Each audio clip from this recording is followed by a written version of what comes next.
இரண்டாவது, நான் செய்ய மாட்டேன்.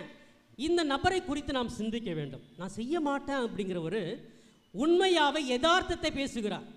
இப்போ நிறைய பேர் நம்ம பார்த்தோம்னா சிடுசிடுன்னு இருப்பாங்க, ஏதாவது சொல்லுவாங்க, ஒரு வேலையை பார்த்துருப்போம், அதுவும் வேலை இல்லை, இது ஏன் நீ பண்ண, அது ஏன் பண்ண அப்படின்னு சொல்லிட்டு அந்த தப்பை சொல்லிக்கிட்டே இருப்பாங்க. இம்மீடியட்டாக அவங்களுடைய கோபத்தை வெளிக்காட்டிடுவாங்க, உள்ளுக்குள்ளே வச்சுருக்க மாட்டாங்க. அப்போ இவங்கெல்லாம் ரொம்ப நல்லவங்க. ஏன்னா அந்த நேரத்தில் திட்டிடுறாங்க, பேசிடுறாங்க.